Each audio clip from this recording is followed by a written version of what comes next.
नमस्कार मित्रांनो, इंद्रियातून चिकट पाणी येणं किंवा वीर्य येणं ते सकाळी पण येऊ शकतं किंवा जेव्हा ताठरता येते तेव्हा येऊ शकतं आणि लघवी केल्यानंतर पण येऊ शकतं.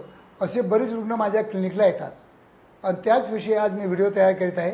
मी आहे doctor Umesh. As a clinical sexologist म्हणून गेल्या 40 वर्षापासून मी तुम्हाला मार्गदर्शन करीत आलेलो आहे. मित्रांनो, ह्या ज्या समस्या असतात, लैंगिक समस्या खूप कॉमन असतात. खूप नाजूक समजू नका. प्रॉपरली डॉक्टरांकडे जाऊन प्रॉपर डिस्कशन करून जर तुम्ही उपचार करायचा प्रयत्न केला तर या समस्या खूपच सिंपल आणि छोट्या असतात. पण मला माहीत नाही की हृदयरोगापेक्षा पण लैंगिक समस्याला लोक जास्त महत्त्व देतात आणि ही समस्या गंभीर आहे किंवा मोठी आहे किंवा गुप्त आहे, ही जी तुमच्या मनामध्ये कल्पना आहे ही कल्पना काढून टाका.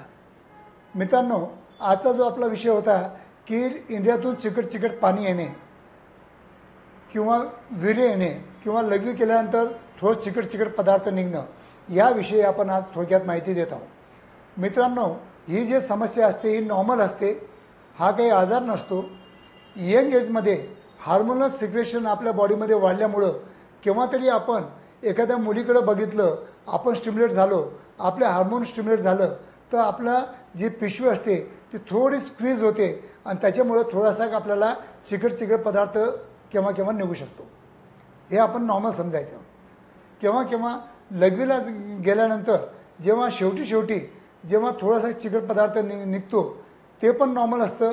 यंग एजमध्ये हे हार्मोनल स्टिम्युलेशनमुळे होतं आणि ओल्ड एजमध्ये हे केव्हा प्रोस्टेट ग्रंथी वाढल्यामुळे पण होतं.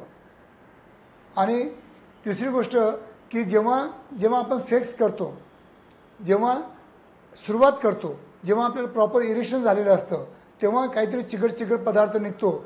याला आपण फ्री सेमन म्हणतो की एक देवाने दिलेलं हे लुब्रिकंट आहे. हे नॉर्मल समजायचं. काही लोक त्याला शिकेपदाची व्याख्या देतात, हे इथं अत्यंत चुकीचं आहे.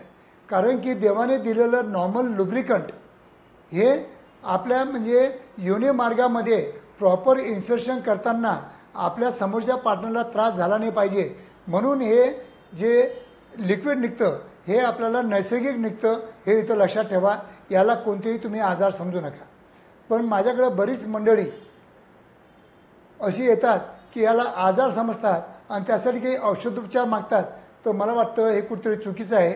मित्रांनो, असेच तुम्हाला नॉलेजेबल व्हिडिओ पाहिजे असतील आणि तुम्हाला कोणत्या विषयाबद्दल तुम्हाला काही कुशंका असतील तर तुम्ही मला कॉमेंट बॉक्समध्ये विचारा. त्यावर मी व्हिडिओ बनवून तुम्हाला नक्की पाठवेल. धन्यवाद मित्रांनो. माझा व्हिडिओ आवडला असेल तर लाईक करा, शेअर करा आणि खरोखर माझ्या यूट्यूब चॅनलला सबस्क्राईब करा, जेणेकरून आपल्या समाजामध्ये चांगल्यात चांगलं शास्त्रयुक्त लैंगिक ज्ञान मिळालं पाहिजे आणि ते कुठेतरी पसरलं पाहिजे. तर मित्रांनो, धन्यवाद.